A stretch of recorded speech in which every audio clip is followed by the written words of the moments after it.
É um prazer enorme estar aqui de novo para o nosso curso Os Textos Bíblicos que Mais Me Influenciaram. Como vocês sabem, a matéria tem a ver com um pouco da minha história, né? Em alguns momentos da minha história, alguns textos bíblicos foram realmente muito importantes e eu procuro, então, apresentá-los para vocês e fazer a nossa exegese e aí aplicação do que o texto ensina, né? Então, o texto de hoje, antes de falar do texto de hoje, mostrando a nossa metodologia, eu sempre dou um testemunho, depois a gente mostra a gramática do texto e sempre procura escrever um princípio e fazer as aplicações, né? Nós estamos aqui no quarto domingo juntos, sobre 1 Timóteo 5, 17 a 22, que eu dei o nome de Trabalho, Disciplina e Politicagem. Na verdade, nós vamos falar sobre liderança na igreja e também no mercado de trabalho, certo? O texto é esse aqui. Devem ser merecedores de dobrados honorários os presbíteros que presidem bem, com especialidade os que se afadigam na palavra e no ensino. Por quê? Porque a Escritura declara, são duas declarações: não amordaces o boi quando pisa o trigo, e o trabalhador é digno do seu salário. Também a gente não deve aceitar denúncia contra esse presbítero, senão sob o depoimento de 2 ou 3 testemunhas. Mas quanto aos que vivem no pecado, eles precisam ser repreendidos. Isso precisa acontecer na presença de todos, para que os demais temam. E aí ele diz: conjuro-te, né? Coloco você sobre juramento diante de Deus, Cristo Jesus e os anjos, que guardes esses conselhos sem prevenção e sem parcialidade, que são 2 pontos que na atuação que ele precisa fazer na tratativa com esses disciplinados, e que ele também deve ser vagaroso, não deve ser precipitado, não imponhas precipitadamente a mão em ninguém para você não se tornar cúmplice dos pecados de outra pessoa. Conserva-te a ti mesmo puro, certo? Então, deixa eu voltar aqui para a sala de aula e dar o meu testemunho. Eu nasci num lar evangélico, meu pai era médico, um cristão muito fervoroso, um evangelista, um homem que levava muito a sério, incutiu em nós o temor de Deus desde pequeno, né? Sempre aquele aviso: você vai viajar, você vai para um lado, vai para o outro. Como adolescente, vai para o acampamento, o teu pai não está lá, tua mãe não está lá, mas Deus está lá. Você tome cuidado de viver sempre na presença de Deus e tal. Eu queria ser engenheiro, era o sonho da minha vida. Teve uma época que eu queria ser juiz de direito também, e meu pai conversou comigo sobre várias profissões, mas de alguma forma eu parei no seminário, senti que é a direção de Deus para a minha vida, fui estudar teologia. Estava na Palavra da Vida e numa aula, então aí vem essa história desse texto. Você está no seminário, você está pensando assim: eu vou ser pastor, tá certo? E aí o Daniel Reis, ele dirigiu essa aula e o estudo era desse texto. E esse texto me assustou. Eu lembro que eu saí da aula pensando assim: por que eu quero ser pastor? Por que eu quero ser líder de igreja? Né? Na verdade, eu até ampliei. Eu falei: por que alguém aceitaria ser líder de qualquer coisa com um texto na Bíblia como esse? Porque, de um lado, ele diz que essa pessoa precisa receber uma honra, ele precisa ser trabalhador, precisa presidir bem, ele precisa comunicar bem, ensinar a palavra, pregar, e ele deve ser protegido de acusações, denúncias sem fundamento, né? Mas se ele se desviar, e se ele cair em pecado, viver em pecado habitualmente, ele deve ser confrontado publicamente, diz o texto, para que todos temam. E ele é tão forte nisso que ele fala assim: e você precisa fazer isso sem prevenção e sem parcialidade, e por isso que você não deve ser rápido em impor as mãos sobre ninguém. Eu ainda não, eu era um estudante, eu não tinha passado pela ordenação para receber imposição de mãos, então foi um negócio assim muito... Falei, meu Deus, esse negócio de ser líder tem um perigo envolvido, tem um risco, tem um preço a pagar. E eu passei umas semanas pensando se eu queria ser mesmo essa pessoa. Como vocês sabem, já faz 40 e poucos anos que eu sou pastor, mas foi um texto que me marcou. Por isso o nome do curso, né, são os textos que influenciaram a minha vida. Então o que eu vou fazer? Eu vou explicar o texto depressa e vou abrir para 3 perguntas importantes. Aí nós temos um tempo para responder as perguntas, ou discutir, ver muitos lados. É muito complicado essa questão do respeito e a disciplina de líder, tanto na igreja como no mercado de trabalho. Vocês precisam sempre expandir a sua cabeça, não pensar que eu estou falando só da igreja. Isso vale para gerente de empresa, diretor de empresa, qualquer pessoa assumindo uma posição de liderança, e tem aplicações que vocês podem usar no seu mundo corporativo. E depois vamos voltar, e eu pedi 15 minutos no finalzinho para eu fazer umas aplicações finais, tá certo? Então, deixa eu compartilhar aqui a tela com vocês e eu começo com a explicação do texto.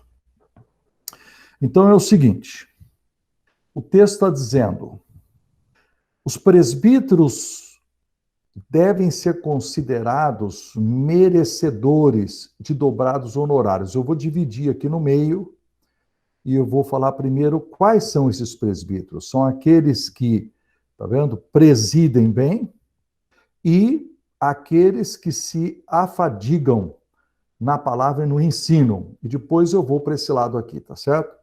Então, quem que são aqueles que presidem? Bom, primeiro, quem são os presbíteros? A palavra presbítero, é uma outra palavra que se usa no Velho Testamento, também no Novo Testamento se usa para se referir a anciãos, né? Existe a palavra bispo, que significa supervisor, que também é usada, mas eu estou usando aqui no sentido de os líderes, né? No caso aqui, a igreja. Os líderes que estão liderando alguma parte. Vocês sabem que existem níveis de líder, né?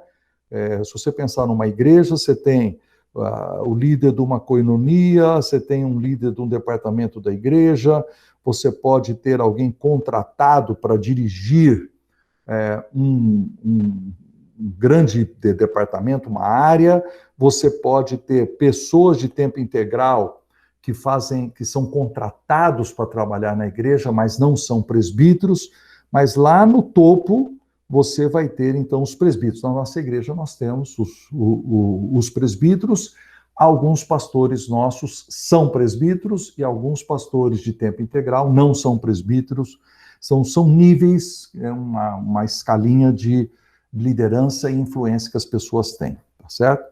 Agora, ele diz assim, devem ser merecedores de dobrados honorários aqueles que presidem bem. Essa é a primeira palavra que ele usa. Tudo que eu estou falando para vocês aqui está na sua apostila, tá? Preside bem é a palavra no grego proistemi, e eu gosto dela porque ela não é a outra palavra que também existe, chamado supervisor. Proistemi é aquele que é um superintendente, ele preside. Agora, eu gosto disso aqui. Ele protege, ele é o guardião. É interessante, deixa eu fazer um desenho. Às vezes a gente pensa no líder como alguém que está, assim, num pedestal, né? Acima das pessoas, né?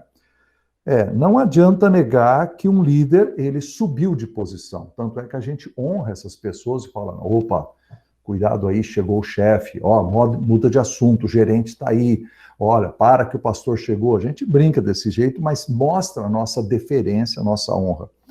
Mas o texto está dizendo que esse camarada que está em cima, e isso vale até para o mundo corporativo, ele é o guardião da casa.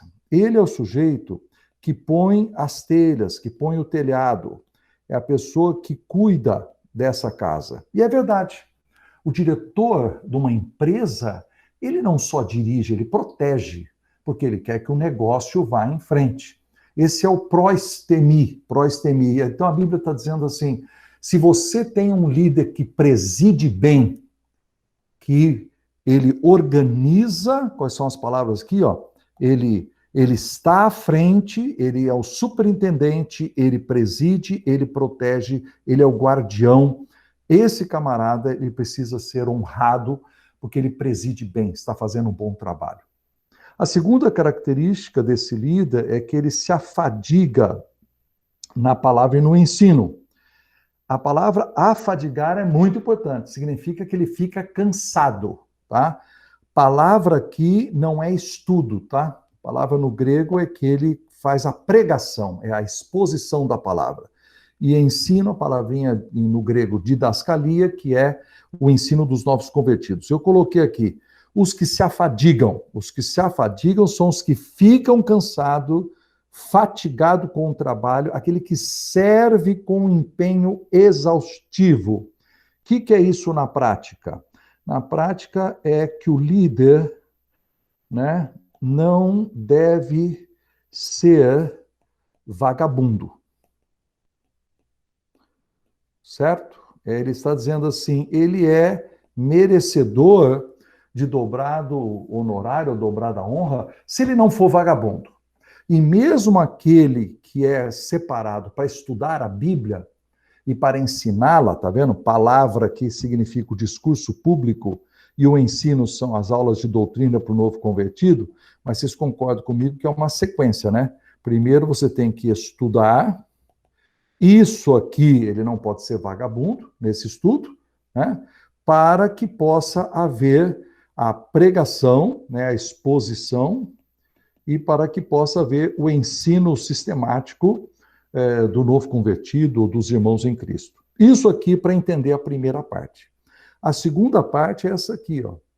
Eles devem ser merecedores de dobrados honorários. Como está escrito assim no português, dobrados honorários, a impressão que a gente tem é que ele está falando de dinheiro.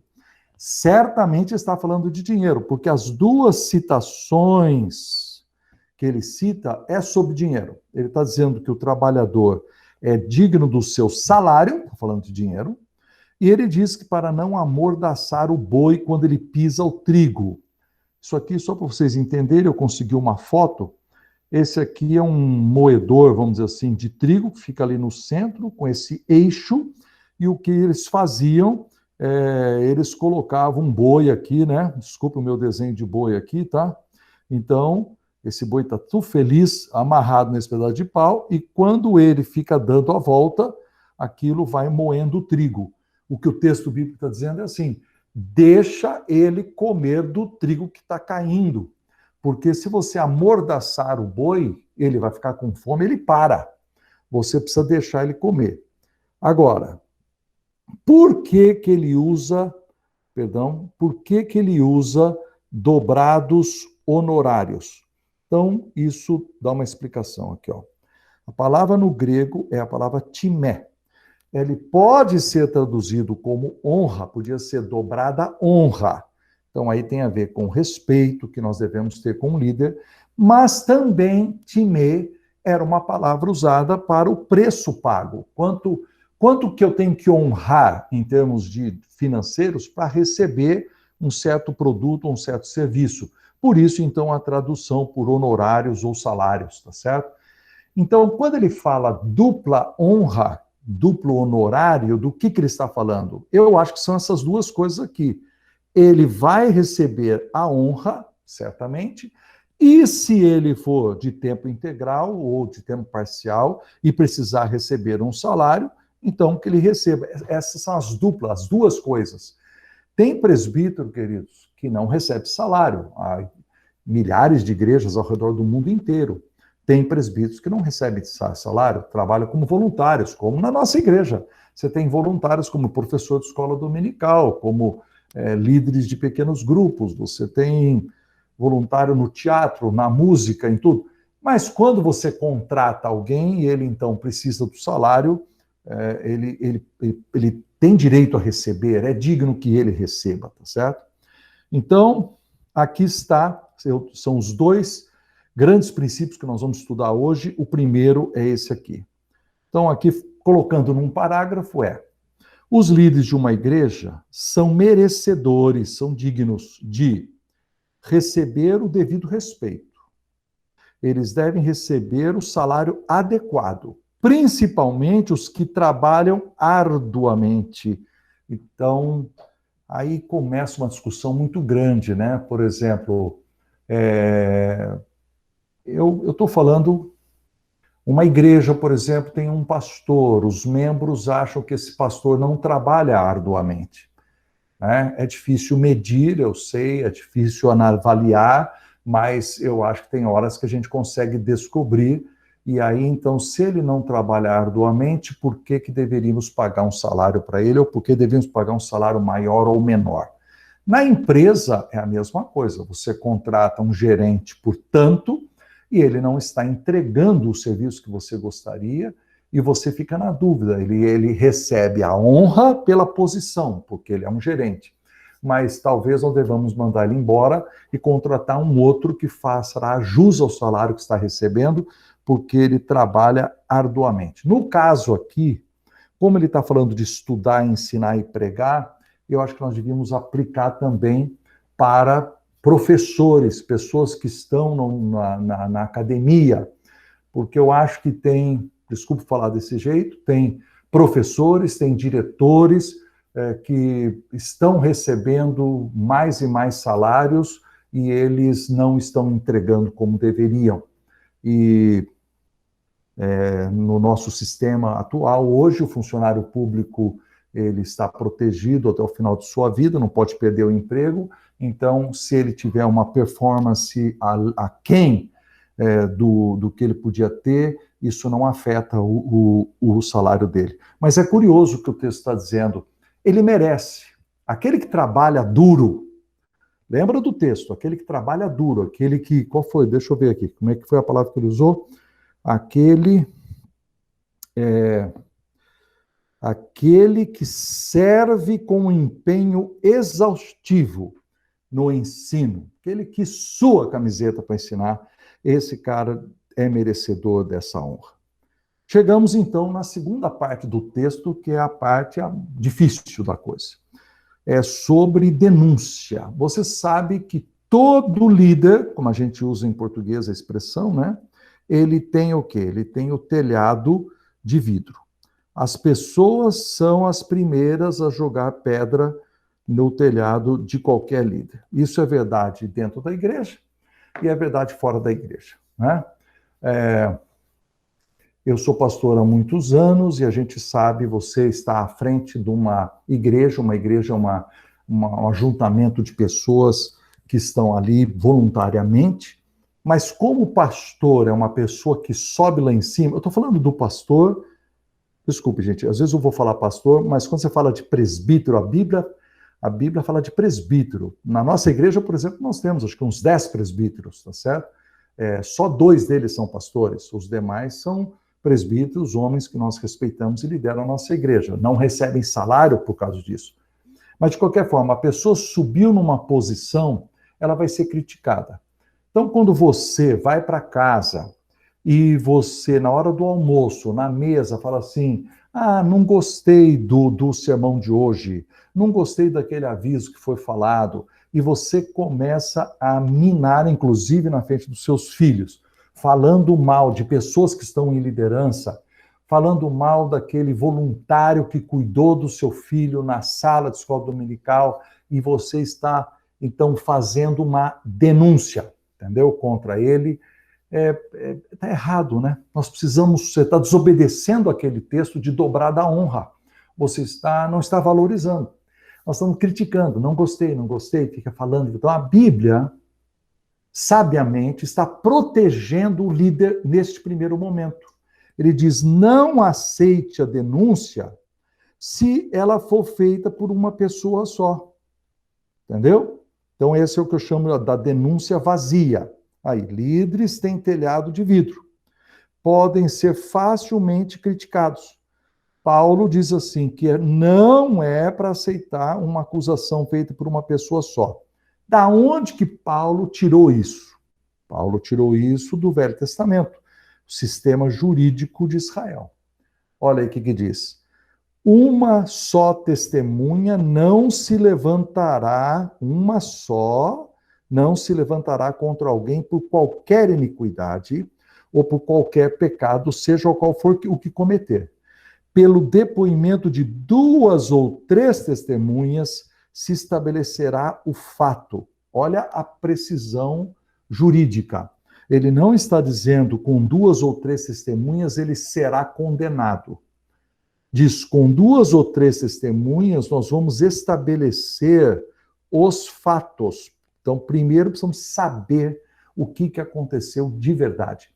E se você está lembrado, ia juntar lá com Mateus capítulo 18, quando diz, se um irmão pecar contra ti, vai falar com ele. Se ele te ouvir, ganhaste o teu irmão. Se ele não te ouvir, leve com você 2 ou 3 testemunhas, diz lá, para que a verdade se estabeleça. Não está dizendo para que essas testemunhas fiquem do seu lado contra ele. Diz, elas servirão como o tribunal de primeiras causas, né? O pequeno tribunal, onde você pode ter razão, mas se você estiver acusando o outro e você está errado, as testemunhas elas servem como uma primeira conversa, ao invés de ir por uma coisa maior, ela é resolvida ali, porque elas estabelecem a verdade, os fatos, antes de prosseguir num julgamento maior. O problema é que presbítero é pecador. Como eu, pastor, é pecador. Líder de a pessoa aceita, interessante, a pessoa aceita ser líder de coinonia. Na hora que você aceitou ser um líder de uma coinonia, você subiu de nível.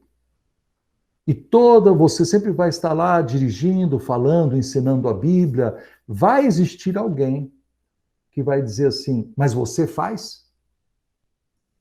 O Ed René contou para mim que uma vez uma pessoa procurou ele e falou assim, o senhor faz tudo que o senhor prega? E ele falou, claro que não, né, minha irmã? Porque quando a gente sobe no púlpito, a gente está falando o que a Bíblia diz. Agora, nós pecamos todos os dias em pensamentos, palavras e ações. Todos os dias. Essa é a nossa doutrina, né? A doutrina verdadeira sobre o pecado é que nós ainda pecamos todos os dias, em pensamentos, em palavras ou em ações.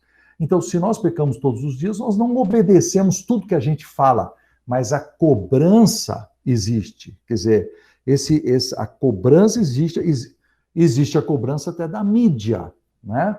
Quando ela fala assim, fulano de tal fez isso e é pastor, ou é evangélico. Ele não fala a mesma coisa, fulano fez isso e ele é budista. Não diz isso. É porque como você sobe no púlpito e fica dizendo essa é a verdade de Deus, essa é a verdade de Deus, então nós queremos ter a chance de criticar você. O que isso não deve existir é na igreja, onde nós deveríamos, então, pedir a Deus que o Espírito Santo domine a nossa língua e a gente honre aos líderes que estão à nossa frente. Mas os líderes são pecadores. O que acontece, então, com o próximo texto? Ele diz, quanto aos que vivem no pecado, repreende-os na presença de todos. Eu vou dividir aqui no meio, tá? Essa frase aqui, ela é muito complicada. Deixa eu ensinar um pouquinho de grego para vocês, pôr no cantinho aqui, ó, tá? Os verbos gregos, eles têm o que eles chamam assim, o sentido pontual, depois eles têm o sentido linear e eles têm o sentido pontual linear. Aí você fala, nossa, o que é isso? É a mesma coisa em português. Por exemplo, quando você fala assim, o fulano pecou, tá vendo? É um ponto, né? Aquilo aconteceu e aconteceu, ele pecou. Pode ser qualquer, eu estou usando a palavra pecou, né? Pode ser qualquer coisa. Você fala, ele caiu da bicicleta, foi pontual. Não é que ele vive caindo. Existe, se você falar, esse menino vive caindo da bicicleta, ele é linear, vive caindo, né? Que aí então você fala assim, ele vive pecando. Então aqui é uma linha.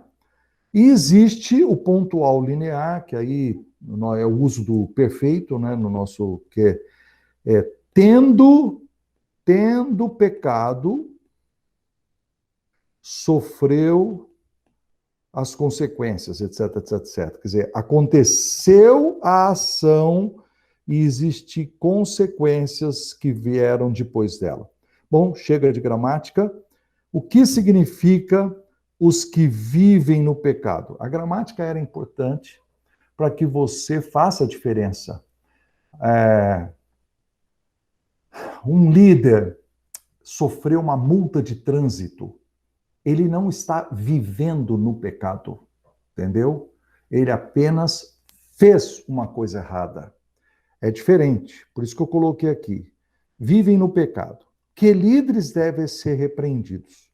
Os que vivem no pecado. Não se refere a cair ocasionalmente em pecado, mas a viver na prática habitual do pecado. Ele peca sempre, ele está mantendo uma certa coisa na vida dele.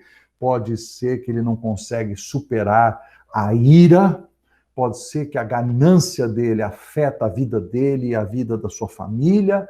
É possível que isso pode ser um pecado oculto, numa área moral, pode ser qualquer coisa, desde que ela seja a prática habitual do pecado.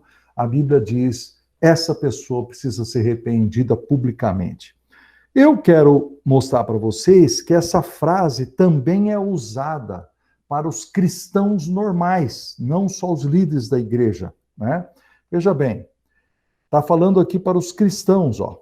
Aquele que pratica habitualmente o pecado procede do diabo.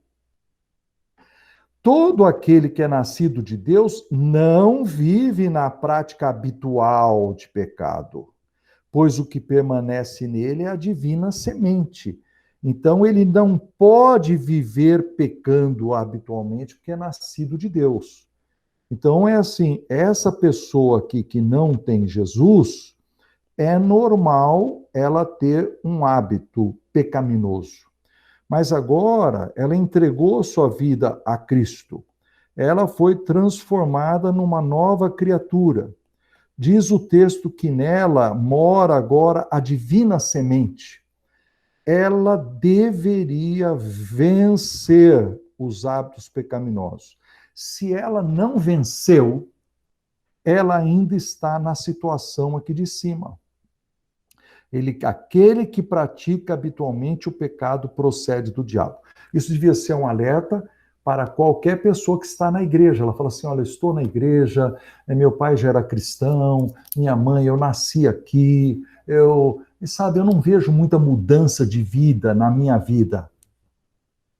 Fique alerta, fique alerta. Talvez você não nasceu de novo. Você não foi transformado, você não recebeu essa divina semente aqui, ó. Não recebeu, né? Se isso é verdade para o cristão normal, quando nós estamos falando, cadê? Quando nós estamos falando do presbítero, ou seja, o líder que vive no pecado, é como se nós tivéssemos uma pessoa não convertida na liderança da igreja. Ebenezer, Oi. só para contribuir, eu acho que é importante deixar o seguinte, eu já vi pessoas que se converteram e continuam sendo tentadas por um pecado habitual. Tá. Eu fiz questão de deixar claro que você ser tentado pelo pecado habitual não é a mesma coisa de ser pecador, de cair no pecado. Não, de viver na prática habitual do pecado. E não a tentação, é diferente. Não, tentação é diferente. Tentação nós temos sempre, tá certo? Então, se esse líder foi bem colocado para fazer a diferença. Se a pessoa, se um líder tem essa prática habitual de um certo pecado, a Bíblia diz que ele deve ser repreendido na presença de todos. Vamos dar uma olhada, então, nessa segunda parte aqui, porque ele diz que deve ser repreendido na presença de todos. Eu não sei se tem algum advogado aí na sala para ver como é que isso aqui é possível hoje. E aqui está o objetivo, para que produza temor, tá? Então, a disciplina pública. Paulo orienta que o líder que vive habitualmente pecado deve ser repreendido na presença de todos. Deve ficar evidente para toda a comunidade, para todo o rebanho. Por quê? Porque a gente, na verdade, quando você trata de... estou esquecendo aqui o termo, tá? Tem que colar aqui do meu livrinho. Eu escrevi um livro sobre isso, viu, gente? É um assunto muito complicado. Não vou achar aqui. Peraí. Existem o que a gente chama fatores atenuantes e agravantes. Página 160. Então, os fatores agravantes são o seguinte: a pessoa está habitualmente em pecado e ela tem longa experiência cristã, conhecimento das doutrinas, ele vive num ambiente cristão, ele parece ter vencido um mau comportamento anterior, né? Mas começa a aparecer na vida dele, e quando ele é confrontado, aparece arrogância, rebeldia, evidência de más intenções, e ele não admite a sua falta. Então, isso existe na justiça também, né? São os chamados fatores agravantes. Por quê? Porque a Bíblia chama esse camarada, olha aqui, ó, de modelo do rebanho. Ele foi colocado mais em cima. Ele é admirado. A gente fala assim, nossa, quando eu crescer eu quero ser assim. É uma coisa normal. A criança fala isso sobre o pai, o funcionário fala isso do supervisor, o superior fala isso do gerente, o gerente fala isso do diretor. Existe eu quero ser como ele quando eu crescer. Então, o modelo que é colocado para cima não é um modelo perfeito, todos somos pecadores, tá certo? Mas existe uma admiração que produz uma elevação do padrão para todo mundo. Então, se ele tem maior maturidade, maior conhecimento e maior responsabilidade, o que Paulo está dizendo é, se ele estiver com este pecado habitual, ele precisa ser repreendido publicamente. O objetivo é promover temor. Em quem? Nos demais líderes, nos congregados. Concorda? Porque se você diz assim, nossa, fulano de tal foi disciplinado por este erro que ele cometeu. Então, se eles disciplinaram um líder, eles disciplinarão outro líder. Eles disciplinarão um membro normal da igreja. Eles são sérios a respeito da santidade. Então, temor é uma alavanca poderosa para a santificação, tanto para os colegas como para os liderados, né? Então, agora, só completando o resto, ele diz que Timóteo poderia ser tentado a ter uma proteção indevida. Esse presbítero aqui sempre me recebe na minha casa, ele me convida para jantar. Esse presbítero aqui me empresta a casa na casa de praia. Esse presbítero aqui é o maior dízimo da igreja. Esse presbítero... Então, Paulo diz assim, não faça isso com prevenção, ou seja, com pré-julgamento, não. Você tem que primeiro descobrir os fatos. E também não com parcialidade, essa palavra é muito boa, não com inclinação de mente a favor de algum partido. Ou seja, aí é que vem a palavra politicagem, né? Ou seja, a lealdade precisa estar com a verdade, o que é certo e o que é errado, e não a liberdade partidária, né? Isso não deve existir, a lealdade partidária, né? Esse aí, eu gosto mais dele por causa disso, por causa daquilo. Você tem que... Paulo está dizendo, olha, conjuro-te que você faça, guardes esses conselhos sem prevenção e sem parcialidade. Não proteja um líder só porque ele é influente, ou porque você gosta mais dele, ou porque você deve favores, ou alguma coisa assim, né? Aliás, eu acredito pessoalmente que eu, como pastor, eu preciso tomar muito cuidado para não ficar devendo favor para ninguém na igreja em que eu lidero, né? E aí ele acrescenta isso: a ninguém imponhas precipitadamente as mãos. Impor as mãos é aquele ato, né, em que uma autoridade maior impõe as mãos. Nossa, ficou ruim esse desenho. Peraí.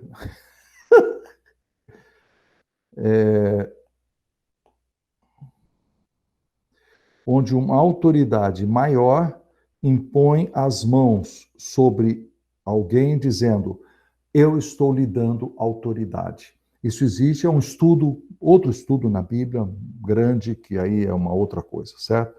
Ele está dizendo: não seja precipitado.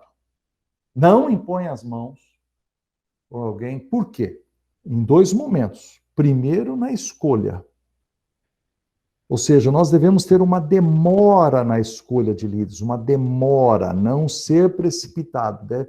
A Bíblia diz claramente que eles deviam ser, está em 1 Timóteo 3,10, que eles deviam ser experimentados, e se forem aprovados, aí exerçam o ministério. Mas eu conversei uma vez com o Dr. Shedd, e ele apontou o seguinte: existem líderes que erram, mas é um erro que pode ser consertado e ele eventualmente pode voltar. Ele disse assim: é preciso haver uma demora no retorno, porque agora você sabe que houve o erro, e esse erro foi grande o suficiente para necessitar o afastamento. Ele falou: mas seja demorado, faça uma recuperação demorada. Por quê? Porque agora existe muito mais chance de você se tornar cúmplice do pecado daquele líder, porque você sabe que ele pecou. Veja, no caso da escolha, é possível que não tenhamos conhecimento ainda, antes da imposição de mãos. Mas na segunda parte, que é o retorno da disciplina, voltando da disciplina, da recuperação, é preciso voltar muito devagar, né? Por isso que eu escrevi aqui: a recuperação precisa ser total antes que eles exerçam novamente a liderança da igreja. Muito bem. Aí temos os dois princípios. O primeiro princípio é que o líder da igreja são merecedores de dobrada honra. O que é isso? Respeito e o salário adequado, principalmente os que trabalham arduamente. E o outro princípio é que os líderes da igreja devem ser protegidos, num primeiro momento, contra acusações sem fundamento. Mas eles não devem ser protegidos por corporativismo.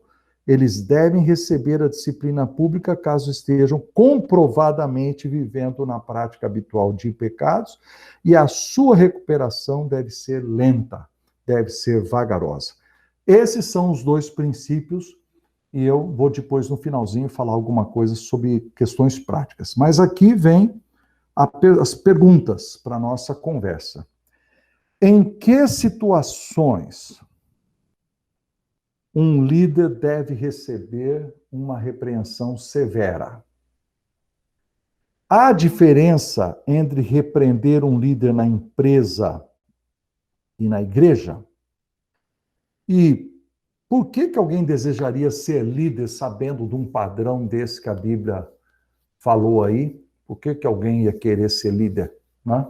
Então, em que situações um líder deve receber uma repreensão severa? Em que situações? O que realmente vocês acham que são situações que merecem uma repreensão severa?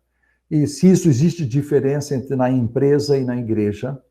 E por que alguém ainda quer ser líder depois que esse texto foi escrito? Muito bem, eu vou voltar para cá e vocês podem falar, perguntar, opinar.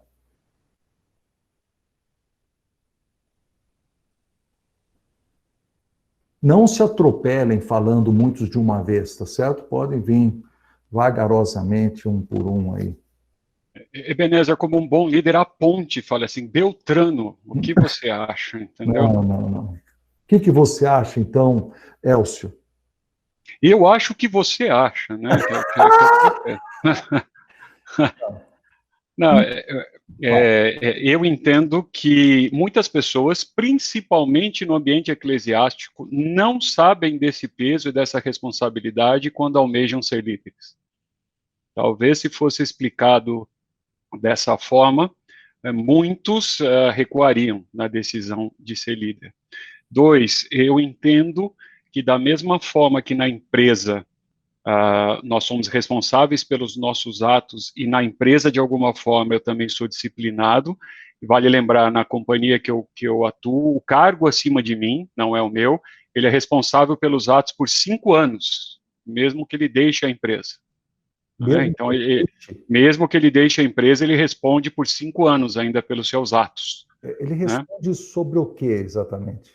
Os atos que ele determinou. Se a época que ele estava à frente do cargo, ele tomou uma decisão errada, imprópria, principalmente não é administrativa nem técnica, mas de moral, de roubo, por exemplo, se ele roubou, crime. Um crime, se você queira colocar assim, e a empresa foi prejudicada ou foi acionada depois disso, ele responde por isso, né? Então, eu entendo que, e no nosso próprio ambiente eclesiástico, há uma ignorância, uma falta de conhecimento disso. E a outra parte que você colocou que foi bem própria, é do quando apontar, né? Então, eu deixo uma pergunta para você. Quem pode e como deveria ser na igreja a repreensão de um líder? Por que determinado pecado é exposto lá na frente da igreja, né, e alguns outros não, Ebenezer? Essa resposta é muito comprida. Para tudo existe um processo. Ele está falando aqui do último passo do processo. Aqueles que vivem habitualmente em pecado. Então, houve um processo anterior, houve uma pesquisa, tem uma palavra técnica para isso, como é que é? Você investigou ou não? Investigação a respeito do que aconteceu, ficou comprovado, houve uma conversa com a pessoa em particular, ele não se arrependeu, ele se manteve rebelde, vai com testemunhas, o grupo da liderança encontra com esse outro líder, colega, tal, mas vai chegar um ponto em que isso tem que ir a público. Então, o problema de hoje, obedecer esse texto e levar a público, é como é que se leva a público sem depois ele acionar a igreja na justiça por danos morais, esse tipo de coisa, entendeu? Porque lá no Novo Testamento era muito fácil fazer isso, né? Mas, evidentemente, se ele sair do cargo, se ele for dispensado, isto já fica público, né? Isso já fica público. Mas é preciso haver uma sabedoria em como tratar isso aí publicamente, né? Aliás, com qualquer pessoa, né? E também com o líder da igreja, né? Mas, por exemplo, se você vai mandar embora um gerente, tem muitas pessoas aqui, estão nas suas empresas, e existe aquela pessoa que você demite por justa causa. Muitas vezes eu imagino que o dono da empresa, ele não quer se dar ao trabalho de fazer por justa causa, porque é muito trabalhoso. Ele prefere, então, dispensar a pessoa. É muito... eu vou pagar o preço. Ele paga o que tem que pagar e tal, não sei o que, dispensa a pessoa, né? Quando isso não devia acontecer na igreja, não devia acontecer. A igreja não devia despedir com honra alguém que está causando um prejuízo muito grande. Entendeu? É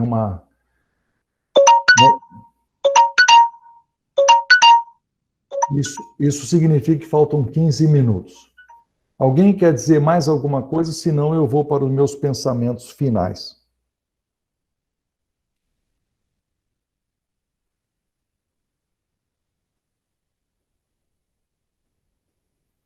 Diante da participação animadíssima da sala de aula, eu então vou para minhas afirmações finais. Eu fiz uma listinha, essa listinha está na sua apostila. Primeira coisa que eu queria falar é assim, ó. O valor de um líder. Quando Deus coloca alguém mais em cima, gente, como líder, ele deseja subir o padrão, a qualidade das pessoas e da organização. Eu acredito isso na igreja e fora dela. Se você escolhe um bom diretor, a mão de Deus está naquele diretor para que ele eleve a qualidade da empresa e das pessoas que trabalham lá. Quando você coloca alguém, elege alguém para o Senado ou para a Câmara, ou como presidente, ou como governador, prefeitos, você quer que ele ajude a qualidade das pessoas e da organização subir.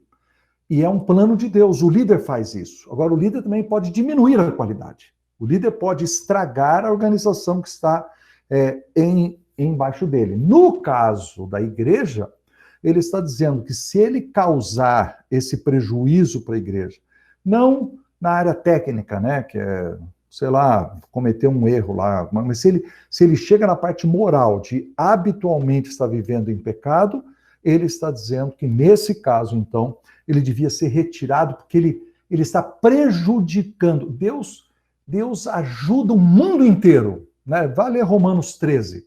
Ele escolhe os líderes, ele põe os líderes lá para subir a qualidade das pessoas, por isso que a Bíblia, e das organizações. Por isso que a Bíblia chama o presbítero de alguém que está se tornando um modelo do rebanho. É muito interessante isso. Ele não diz que ele é o modelo. Ele é. Mas a palavra é usada no gerúndio. Alguém que está se tornando, por quê? Porque ele é pecador. Então, cada dia ele também melhora, ele está em santificação e ele está se tornando modelos do rebanho. Então, quando você aceita ser um líder de uma coinonia, de um pequeno grupo, ou de um ministério, ou de uma classe escola dominical, você precisa entender que Deus colocou você lá para aumentar a qualidade das pessoas e das organizações. Por isso, você tem responsabilidade no seu trabalho lá. Outra lição que eu queria tirar, que nós devemos aplicar para nós, é a questão do temor. A Bíblia diz que o líder tem que ser disciplinado para que haja temor. Temor, gente, é uma força muito poderosa. Lembra que no meu testemunho que eu falei que meu pai e minha mãe diziam, você vai agora lá para tal lugar, mas Deus está vendo. O jeito de educar a criança, que ela tema Deus. Deus está presente. Só que Deus é tão difícil de agarrar, né? A gente não consegue ver Deus, mas a gente vê pessoas. Então, quando a disciplina acontece, esse temor santo, temor necessário, aparece na nossa vida. E a gente fala assim, uau, eu preciso cuidar, zelar da minha vida, né? Outra coisa é o respeito. Eu acho que nós, membros da igreja, nós devíamos ser cuidadosos, muito cuidadosos com a nossa língua e dar a honra e o respeito para os nossos líderes. Durante 25 anos eu fui pastor de igreja, mas nos últimos 20 eu sou diretor do Instituto Haggai e sou membro de uma igreja. Então agora eu estou sentado no banco e eu fico vendo os avisos que são dados lá na frente, e eu como tenho experiência, falo assim, nossa, por que eles chegaram nessa decisão? Já deve ter pensado nisso, já deve ter pensado naquilo, comigo já aconteceu tal coisa, e tal. Então eu consigo imaginar. Não sei se vocês se lembram quando nós ficamos sem um líder de música, e havia uma certa discussão na igreja, assim, um tititi, um negócio. Eu lembro que o Fernando subiu lá na frente e disse, o líder da música sou eu.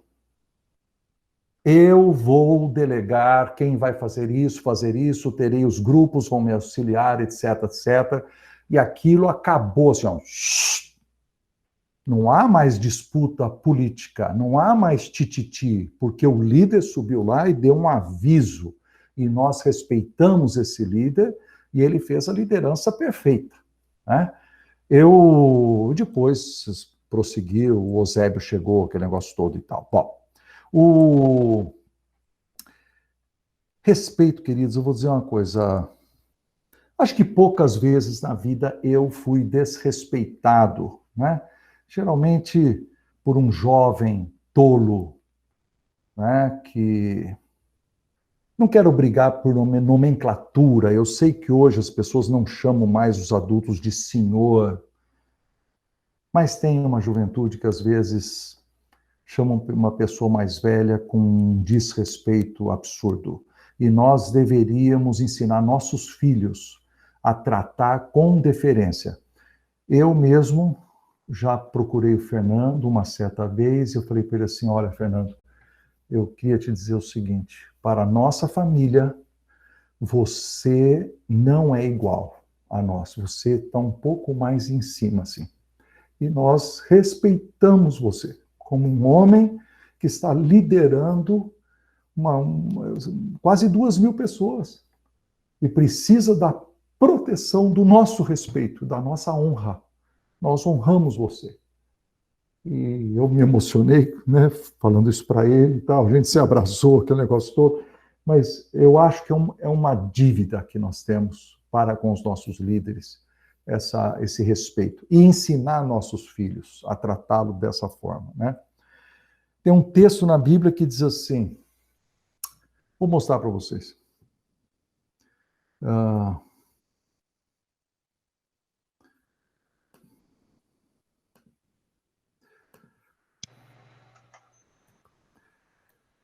Tem um texto... Oi. Você está me ouvindo? Estou ouvindo. Não, eu ia acrescentar o que você está falando quando se desafia uma autoridade espiritual. Sim. A gente se lembra muito bem do exemplo dos irmãos de Moisés. Sim. E Corá, Abirão, a família de e com eles foi engolido vivo. Isso. E a irmã de Moisés ficou leprosa e atrasou a jornada em uma semana, né? Isso. Não, porque é o seguinte, a autoridade é Deus que chama e Deus que delega essa autoridade, né? Isso. Então a gente tem que ter um profundo respeito por aquilo que Deus chama, né? Sem dúvida. Mas eu queria acrescentar, talvez, a isso, a questão das mídias sociais. Porque eu acho que cristãos estão escrevendo coisas na mídia social contra o presidente, o Supremo Tribunal Federal, contra pessoas em posição de autoridade, com um desrespeito muito grande e que não cabe ao cristão usar esse tipo de linguagem. Eu já li pessoas chamando o nosso presidente de palhaço e de outras palavras assim, e coisas que ele não falaria se o presidente estivesse presente aqui ou se ele corresse risco de ter um processo contra ele por desrespeito. Agora, eu sei que o mundo fará isso, mas nós não devemos. Agora, dentro da igreja, muito menos, né? Olha o que ele diz. Obedecei os vossos guias e sede submissos para com eles. Por quê? Né? Por quê? Porque eles velam por vossa alma como quem deve prestar conta. Você já pensou nisso?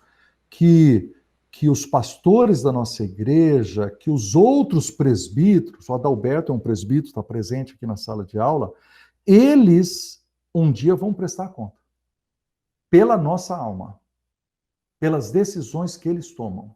Deus vai pedir conta. Então é nossa parte não infernizar a vida deles. para que eles façam isso, aí ó, façam isso com alegria e não gemendo. Quer dizer, a insubmissão, a falta de obediência a um guia espiritual, coloca um peso sobre o líder. Quer dizer, aqui está o líder, tá certo? Aqui estão os liderados. E os liderados são rebeldes, seguem para cá, seguem para lá, seguem para cá. E o líder está dizendo, não, gente, é lá que tem que ir. Esse pessoal que está indo para tudo quanto é lado, que é desobediente, e alguns estão até acusadores, falam mal desse aqui, falam mal desse aqui, né? Como pais que falam mal dos pastores na hora do almoço, como eu mencionei, e depois quando o filho, com 14 anos de idade, se revolta contra a igreja, vai pedir para o próprio pastor, que ele meteu o pau durante 14 anos, que agora, por favor, converse com o filho e ajude. E o pastor fará, porque é humilde o suficiente para ajudar. Mas pensa, ele está fazendo gemendo, porque foi esse sujeito, membro da igreja, que me deu dor de cabeça a vida toda. E agora eu preciso cuidar dele, cuidar da família dele, cuidar do filho dele.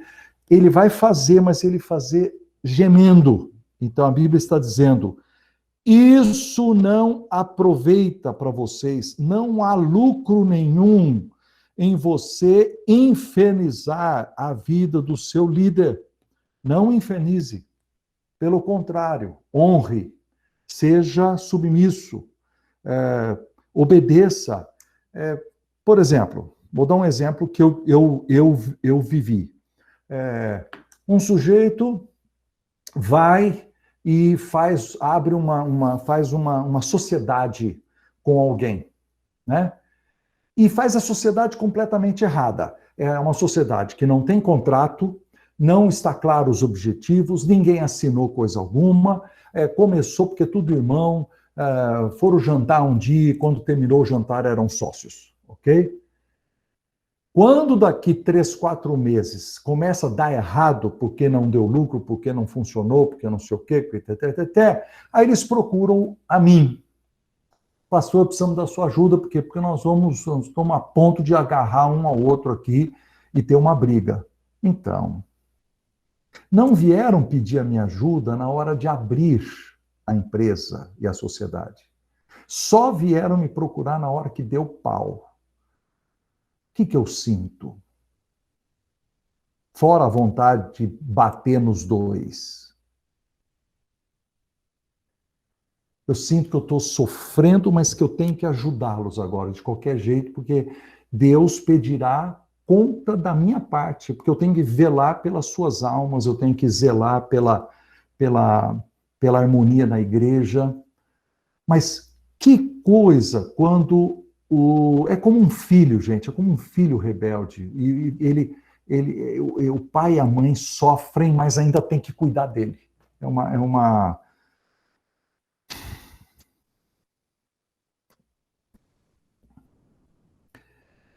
Eu quero terminar falando o seguinte, então, pouquinho tempo para terminar. Eu quero louvar a Deus pela clareza de Deus em escrever isso na Bíblia. Porque Deus falou assim, liderança é assim, você precisa dar dupla honra. Você vai dar o respeito, vai dar o salário, se for o caso, você vai protegê-lo de acusações falsas, mas quando houver um problema, você vai disciplinar adequadamente. Deus deixa isso claro.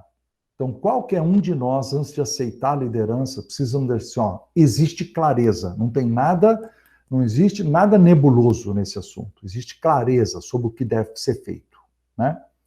Também jogar assim uma frase que é, eu acho que não existe integridade sem supervisão. Por que uma empresa tem sistemas de controle? Porque ele acredita que o cara que trabalha no caixa será tentado a pegar dinheiro. Então, se estabelece um sistema de controle. Então, nós precisamos ter em qualquer, ou na empresa, ou na escola, na academia, ou na igreja, algum sistema de prestação de contas. A Bíblia diz em Atos que os presbíteros têm que cuidar de si mesmos e de todo o rebanho. Atos capítulo 20, versículo 28. Atendei por vós e por todo o rebanho. Não é um corporativismo, é uma prestação de conta, é um pastoreio, é um cuidado em que líder cuida do líder, para eles manterem a sua santidade no temor do Senhor ao liderar essa igreja. E eles cuidam da igreja inteira. Por último, eu queria dar um desafio. Eu acho que existe um déficit de liderança hoje no mundo. Eu acho que faltam bons presbíteros na igreja. Eu acho que falta professores honrados na universidade. Eu acho que falta diretor na universidade que seja homens não políticos, homens que estão ali para defender o conhecimento. Existe falta de políticos que sejam estadistas e que amam o país, ao invés de amar somente a si mesmos. Então, aceite ser líder. Aceite, porque está faltando. E o cristão honesto, ele devia aspirar ser líder. Fala, eu quero ser, eu vou ajudar de alguma forma. A igreja é uma grande escola. Você começa sendo auxiliar na escola dominical, se torna professor de escola dominical, você se torna líder da coinonia. É uma grande escola. A igreja ensina você. Aí você chega na universidade, você pode liderar a equipe, você pode fazer uma outra coisa, você vai crescendo. A igreja é um lugar fabuloso, queridos, porque nós damos chance para muita gente crescer, você aprende muito, você aprende a falar em público, igreja é um negócio fabuloso, eu gosto de igreja, foi Deus que inventou a igreja, Jesus inventou a igreja, e a igreja boa vai te dando oportunidade para crescer em muitas áreas, o que te ajuda também quando você vai para o seu trabalho profissional, e você pode ser um bom líder lá também. Aceite ser um líder de honra, um líder moral que vá elevar o padrão do povo e das organizações onde você estiver. Essa é a minha aula, essa foi a minha super dúvida quando eu saí daquela aula do Daniel Reis. Eu falei, meu Deus, se eu aceitar esse caminho, eu preciso estar disposto a ser esse tipo de gente. E a gente é pecador, a gente depende da graça de Deus, mas aceite ser esse líder. Precisamos de mais gente, há um déficit muito grande de gente boa liderando tanto a igreja como no mundo profissional e acadêmico. O Benésio, você chamou a atenção, né, que ultimamente o que a gente vê de calúnia, difamação. E eu me lembrei da carta de Judas, o versículo 8, 9 e 10. Ali o autor cita que nem o arcanjo Miguel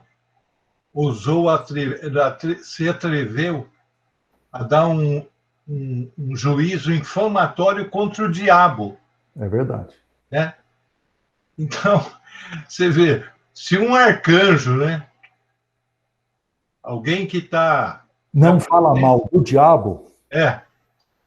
E por que eu lembro que quando eu me converti, tinha lá em Belo Horizonte uma senhora, né?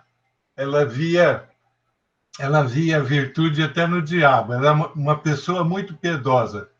Ela falou, não, o diabo é perseverante. Tá certo. Tá certo.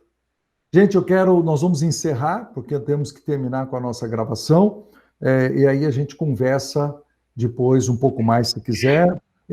Domingo que vem, o texto é 1 Tessalonicenses, capítulo 4, nós vamos falar sobre fugir da imoralidade, vamos falar sobre 6 tipos de pecados de moralidade sexual, e que alguém um dia estudou comigo. Vou contar para vocês a minha história, e que eu acho que nós devíamos estudar esse texto com os nossos filhos. Estudar o texto. Eu vou mostrar o texto, vou ensinar, e você vai ter a chance de aprender e estudar isso com seu filho é importante. Alguém estudou comigo quando eu tinha 17 anos, fez diferença na minha vida.